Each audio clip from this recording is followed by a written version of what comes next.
Tak banyak orang tahu dan mengenal nama Syekh Subakir. Padahal Syekh Subakir adalah salah seorang ulama wali songo periode pertama yang dikirim khalifah dari Kesultanan Turki Utsmaniyah Sultan Muhammad pertama untuk menyebarkan agama Islam di wilayah Nusantara. Syekh Subakir konon adalah seorang ulama besar yang telah menumbal tanah Jawa dari pengaruh negatif makhluk halus saat awal penyebaran ajaran Islam di Nusantara. Kisahnya dimulai saat Sultan Muhammad pertama bermimpi mendapat wangsit untuk menyebarkan dakwah Islam ke tanah Jawa. Adapun mubalainya diharuskan berjumlah 9 orang. Jika ada yang pulang atau wafat maka akan digantikan oleh ulama lain asal tetap berjumlah 9. Sehingga dikumpulkanlah beberapa ulama terkemuka dari seluruh dunia Islam waktu itu. Para ulama yang dikumpulkan tersebut mempunyai keahlian masing-masing. Ada yang ahli tata negara, berdakwah, pengobatan, tumbal atau ruqyah, dan lain-lain. Lalu dikirimlah beberapa ulama ke Nusantara atau tanah Jawa. Namun sudah beberapa kali utusan dari Kesultanan Turki Utsmaniyah yang datang ke tanah Jawa untuk menyebarkan agama Islam tapi pada umumnya mengalami kegagalan. Penyebabnya masyarakat Jawa saat itu sangat memegang teguh kepercayaannya. Sehingga para ulama yang dikirim mendapatkan halangan karena meskipun berkembang tetapi ajaran agama Islam hanya dalam lingkungan yang kecil, tidak bisa berkembang secara luas. Selain itu konon, Pulau Jawa saat itu masih merupakan hutan belantara angker yang dipenuhi makhluk halus dan jin-jin jahat. Lalu diutuslah Syekh Subakir ulama asal Persia yang ahli dalam ruqyah, ekologi, meteorologi dan geofisika ke tanah Jawa. Beliau diutus secara khusus menangani masalah-masalah gaib dan spiritual yang dinilai telah menjadi penghalang diterimanya Islam oleh masyarakat Jawa ketika itu. Berdasarkan babat tanah Jawa, setelah sampai ke Nusantara, Syekh Subakir yang menguasai ilmu gaib dan dapat menerawang makhluk halus mengetahui penyebab utama kegagalan para ulama pendahulu dalam menyebarkan ajaran Islam karena dihalangi para jin dan dedemit penunggu tanah Jawa.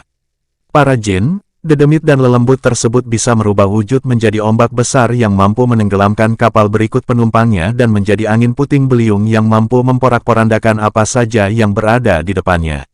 Selain itu para jin kafir dan bangsa lelembut tersebut juga bisa berubah wujud menjadi hewan buas yang mencelakakan para ulama pendahulu tersebut. Untuk mengatasi hal tersebut, konon Syekh Subakir membawa batu hitam dari Arab yang telah dirajah. Lalu batu dengan nama Raja Aji Kalacakra tersebut dipasang di tengah-tengah tanah Jawa yaitu di puncak Gunung Tidar, Magelang. Karena, Gunung Tidar dipercayai sebagai titik sentral atau pakunya tanah Jawa. Efek dari kekuatan gaib suci yang dimunculkan oleh batu hitam tersebut menimbulkan gejolak. Alam yang tadinya cerah dan sejuk, matahari bersinar terang, damai dengan kicau burung. Tiba-tiba berubah drastis selama 3 hari 3 malam. Cuaca mendung, angin bergerak cepat, kilat menyambar menimbulkan hujan api, gunung-gunung bergemuruh tiada henti. Lelembut, setan, siluman lari menyelamatkan diri. Jin, peri, banaspati, kuntilanak, jailangkung, semua hanyut dalam air karena tak kuat menahan panasnya pancaran batu hitam tersebut. Makhluk halus yang masih hidup pun mengungsi ke lautan. Sebagian jin yang lain ada yang mati akibat hawa panas dari tumbal yang dipasang Syekh Subakir tersebut. Melihat hal itu, konon Sabda Palon, raja bangsa jin yang telah 9.000 tahun bersemayam di puncak Gunung Tidar terusik dan keluar mencari penyebab timbulnya hawa panas bagi bangsa jin dan lelembut. Sabda Palon lalu berhadapan dengan Syekh Subakir. Sabda Palon lalu menanyakan maksud pemasangan batu hitam tersebut. Sang ulama menyatakan, maksud dia, menancapkan batu hitam itu untuk mengusir bangsa jin dan lelembut yang mengganggu upaya penyebaran ajaran Islam di tanah Jawa oleh para ulama utusan Khalifah Turki Utsmaniyah. Setelah terjadi perdebatan mereka segera mengadu kesaktian. Konon pertempuran antara keduanya terjadi selama 40 hari 40 malam, hingga Sabda Palon yang juga dikenal sebagai Ki Semar Badranaya sang danyang tanah Jawa ini merasa kewalahan dan menawarkan perundingan. Sabda Palon mensyaratkan beberapa poin dalam upaya penyebaran Islam di tanah Jawa. Isi kesepakatan antara lain, Sabda Palon memberi kesempatan kepada Syekh Subakir beserta para ulama untuk menyebarkan Islam di tanah Jawa, tetapi tidak boleh dengan cara memaksa. Kemudian Sabda Palon juga memberi kesempatan kepada orang Islam untuk berkuasa di tanah Jawa, raja-raja Islam, namun dengan catatan.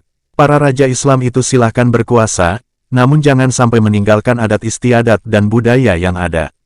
Silahkan kembangkan ajaran Islam sesuai dengan kitab yang diakuinya, tetapi biarlah adat dan budaya berkembang sedemikian rupa. Syarat-syarat itu pun akhirnya disetujui Syekh Subakir. Selain di puncak Gunung Tidar, Syekh Subakir juga membersihkan beberapa tempat angker di tanah Jawa yang dikuasai para raja jin dan makhluk halus lainnya. Dalam versi lain diceritakan untuk membersihkan wilayah Gunung Tidar dari bangsa jin, Syekh Subakir membawa senjata pusaka berupa tombak Kiai Panjang. Lalu tombak pusaka tersebut ditancapkan tepat di puncak Tidar sebagai penolak bala.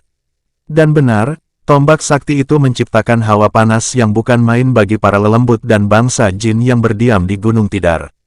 Mereka pun lari tunggang langgang meninggalkan Gunung Tidar. Sebagian pengikut Sabda Palon dari bangsa jin melarikan diri ke timur dan konon hingga sekarang menempati daerah Gunung Merapi yang masih dipercaya sebagian masyarakat sebagai wilayah yang angker. Bahkan sebagian lagi anak buah Sabda Palon ada yang melarikan diri ke Alas Roban dan ke Gunung Serandil.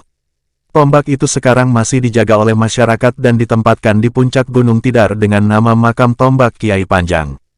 Dengan adanya tombak sakti itu, maka amanlah Gunung Tidar dari kekuasaan para jin dan makhluk halus. Karena keberhasilannya menumbal tanah Jawa lalu penyebaran Islam oleh Wali Songo periode pertama menjadi lancar.